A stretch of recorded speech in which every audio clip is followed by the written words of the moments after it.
जब मैंने इसको समझना शुरू किया, तब मैं खुद बहुत छोटा था। मुझे भी उतनी समझ नहीं थी। लोग कहते थे कि गरीबी के कारण बच्चे मज़दूरी करते हैं, लेकिन मेरे मन में हमेशा ये सवाल बना रहा कि हम तो स्कूल जाते हैं, हम तो पढ़ते लिखते हैं, हम तो सपने देखते हैं, और हमारे सपनों को पूरा करने के लिए दूसरे लोग हमारी मदद करते हैं, लेकिन बच्चे तो हमारे सपना भी नहीं देख पाते जो मज़दूरी करने के लिए अभिशप्त हैं। तो मेरे मन में उधेड़ बुन हमेशा चलती रही। कुछ ज़रूरतमंद बच्चों की मदद भी मैं करने की कोशिश करता रहा, अपने साथियों को जोड़कर। जब मैं खुद विद्यार्थी था, स्टूडेंट लाइफ में, यूनिवर्सिटी लाइफ में भी करता रहा, लेकिन वो पूरा समाधान नहीं था। तो फिर मैंने इसकी शुरुआत की, एक आंदोलन की, और वहीं से समझना शुरू किया कि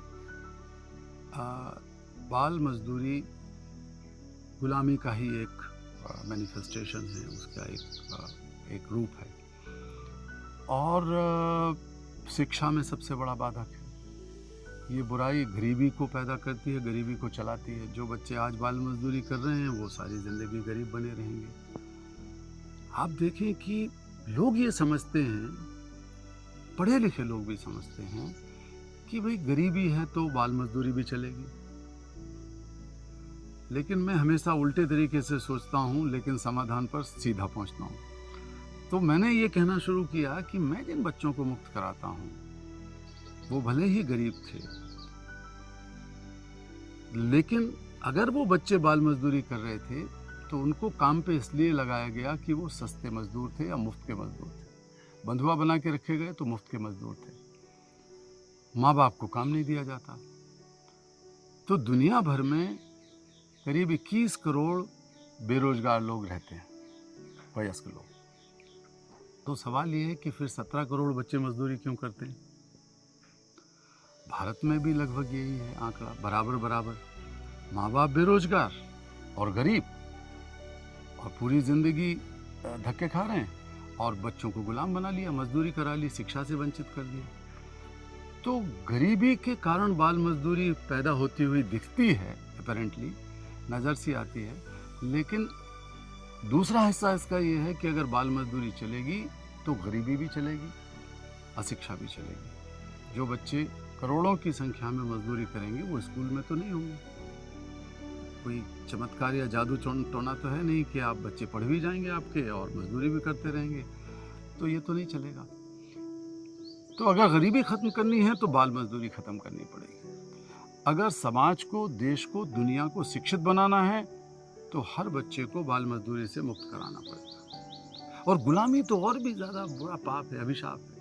उससे बड़ा अपराध क्या हो सकता है? आप बचपन छीन रहे हैं, आप आज़ादी छीन रहे हैं, आप भविष्य छीन रहे हैं, तो ये तो स्वीकार नहीं। मैंने इसे अस्वीकार किया और धीरे धीरे वो एक आंदोलन बनता गया।